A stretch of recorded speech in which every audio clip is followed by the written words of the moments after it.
Hey guys, this is BattyMate here. Today I'm going to show you how to put a computer together. So, this PC was a rig I made a little while ago, a few years ago actually. It has a MSI Gaming Carbon motherboard X370. It has a 1700X in it. It has the Corsair H60 water cooler and a Thermaltake power supply. I can't remember what size it was. Alright, let's get into opening up the case. So first of all, you want to remove the screws, obviously. And once you get into the case, you see these golden things, the golden things here. You need to make sure they match up to the holes on your motherboard before you put the motherboard in. Okay, first of all, though, before we put the motherboard in, I am going to put this back plate on the back of the board, on the back of the case. Make sure it's up the right way. Usually the little holes, so there's 6 holes down the bottom of this one, some of them only have 3. What you want to do is make sure they're down the bottom of the case. Usually most boards are set up this way. It will click in. Once it clicks in, it should be pretty hard to remove, which is a good sign that it's in. Okay, now I've got the motherboard in. It's all the holes are matched up to the coppery little standoff points. Now I'm just going to screw in the motherboard, and I'll show you what screws to use because some people don't know. Let me find them here. You can see my big foot. Alright, this is the screw that you use. Let me get it into focus. It's basically the ones with a washer on the head. It looks like a washer on the head, but it's not. If you can see that. Anyway, I'm going to put these in, and then I'm going to move to the power supply. Okay, so the power supply is in. You use the biggest screws for the power supply. Once the power supply is in, you can now start putting the CPU in. You just pull down that lever there and you pull it up. You make sure it's up before you put the CPU in. Okay, with the CPU you want to make sure that the triangle on the CPU matches the triangle on the motherboard. I couldn't record it and put it in at the same time. It's too difficult, so I'm sorry about that. But yes, once it's in, you push down that latch and lock it. You can give it a little bit of a jiggle so you know that it's actually in properly, and if it moves around too much, well then it's not in properly, and do it again. You do not want to bend your pins on your CPU. Okay, well, now we're on to the Corsair H60 water cooler. First off, what you want to do is obviously get it out of the box.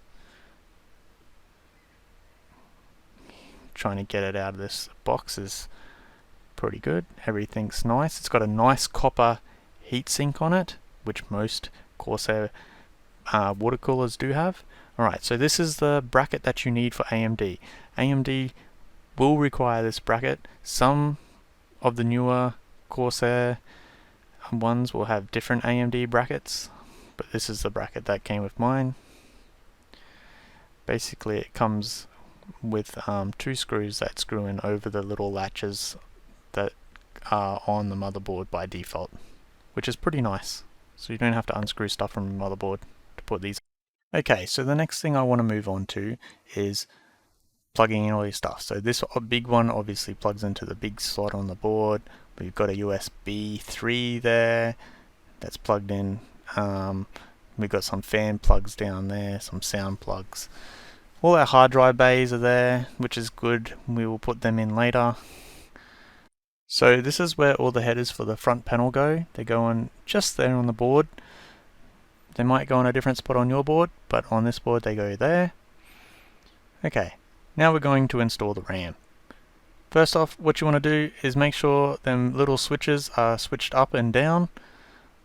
Some boards you only have to switch one out, but make sure the AMD RAM goes into not the first one closest to your CPU like I'm doing here, because AMD boards most of them will go 2 and 4, so second one away from the CPU and the fourth one away from the CPU.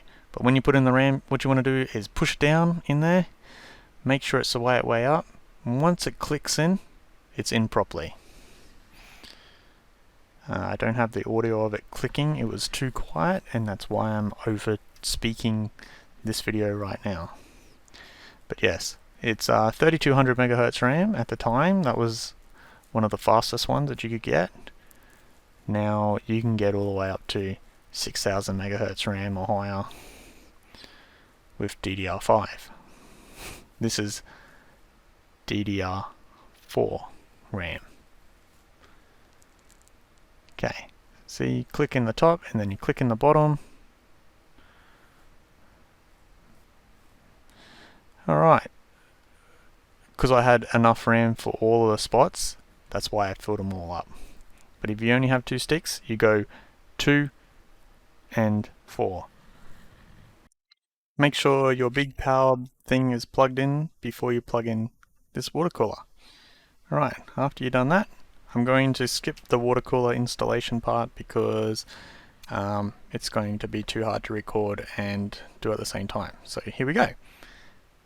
We have done the installation of the water cooler. The water cooler's on there nice and tight. We did some cable management.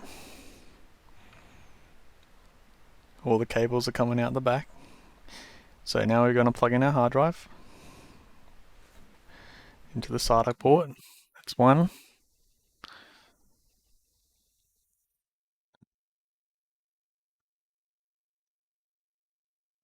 Have the that's the SATA power going into the SATA hard drive. Okay.